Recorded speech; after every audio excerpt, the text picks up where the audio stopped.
ఊర్లో ఉండే వనరులన్నీ కూడా ఉపయోగించుకుని మీ ఆదాయాన్ని పెంచే మార్గాలు ఏమున్నాయో అవన్నీ కూడా చేస్తాం. అదే సమయంలో మీ ఊరు నుంచి మీరు మండల కేంద్రానికి రావాలన్నా, హాస్పిటల్కి పోవాలన్నా, మార్కెటింగ్ వస్తువులు తీసుకుపోవాలన్నా ఎలాంటి ఇన్ఫ్రాస్ట్రక్చర్ క్రియేట్ చేయాలన్నా అవన్నీ చేస్తామని చెప్పి కూడా నేను మీకు తెలియజేస్తున్నా. ఇది కాకుండా గిరిజనుల కోసం, మీ పిల్లల ఉద్యోగాల కోసం మొన్నే మీరు చూస్తే మెగా డిఎస్సి అనౌన్స్ చేశాం. దీనికోసం విశాఖపట్నంలో గిరిజనులకు స్టడీ సర్కిల్ పెడతాం, మెగా డిఎస్సి కోచింగ్ సెంటర్ పెడతాం, విజయవాడ తిరుపతిలో కూడా పెడతాం. ఇంకొక పక్కన ట్రైకార్ ద్వారా మళ్లా రుణాలు ఇప్పిస్తాం. గతంలో ఇచ్చినట్టే ఇన్నోవా కార్లు కూడా ఇప్పించి గిరిజనులకు జీవనోపాధి కల్పించే బాధ్యత తీసుకుంటాం. గతంలో 81 గిరిజన హాస్టల్ని రెసిడెన్షియల్ స్కూల్స్ గా మార్చాం. ఇప్పుడు వీటికి కొత్త బిల్డింగులు కావాలి, అవి కూడా కట్టించే బాధ్యత ఈ ప్రభుత్వం తీసుకుంటాం. ఇది కాకుండా గిరిజన సమరయోధుల కోసం చింతపల్లి మండలం లంబసింగిలో తాజంగి గ్రామంలో ఏర్పాటు చేస్తున్న గిరిజన్ మ్యూజియం కూడా పూర్తి చేస్తాం. ఇంకో పక్క విలేజ్ సెక్రటరీలో చాలా మంది పనిచేస్తున్నారు ఏఎన్ఎంల కింద. వాళ్ళందరినీ ట్రైబల్ వెల్ఫేర్ స్కూల్స్ లో పెట్టి మీ పిల్లల ఆరోగ్యం కాపాడే బాధ్యత తీసుకుంటాం. ఇది కాకుండా ఇంకొక పక్కన మీరు చూస్తే అరకు కాఫీ, అక్కడనే పెప్పర్ ఇవన్నీ తయారు చేయడం, పండించడం. మీకు ఏమేమి చేయగలుగుతామో మీ ఆదాయాన్ని పెంచే మార్గం.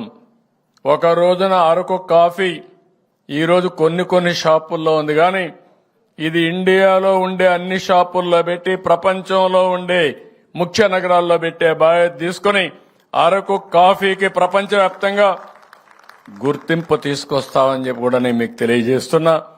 అందుకే ఇప్పుడే చెప్పాను, మొత్తం నాణ్యత ఎట్లా రావాలి, క్వాలిటీ ఎట్లా పెంచాలి, దానికి కావాల్సినటువంటి మంచి రకమైన కాఫీని ఇంకా ఎట్లా ప్రోత్సహిస్తాం. అక్కడి నుంచి మీరు చూస్తే ఆ కాఫీని ఏ విధంగా మ్యానుఫ్యాక్చరింగ్ గా చేయాలి, కాఫీ పౌడర్ గా చేయాలి.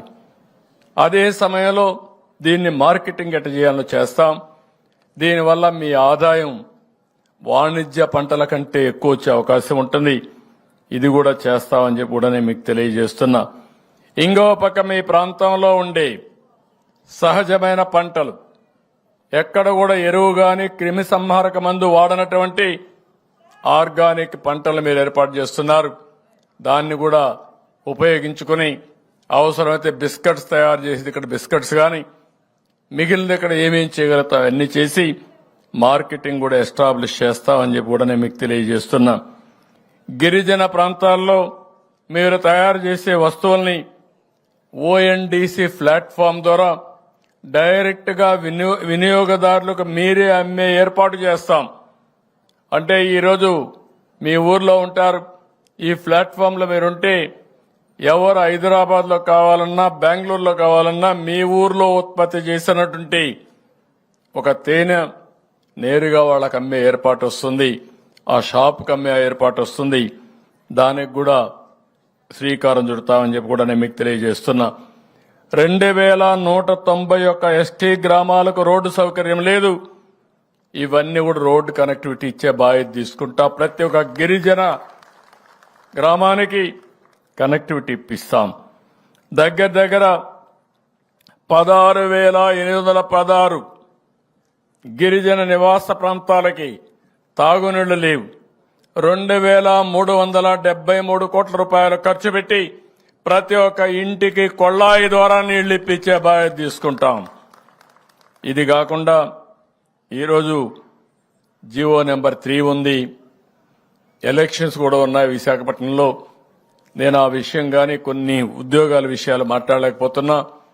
నాకు బాగా గుర్తుంది, నేనే తీసుకొచ్చిన జీవో అది. దాన్ని ఏ విధంగా మళ్ళా మీ పిల్లల కోసం ఏం చేయాలో అన్ని విధాలా చేస్తామని చెప్పి కూడా నేను మీ అందరికి హామీ ఇస్తున్నా.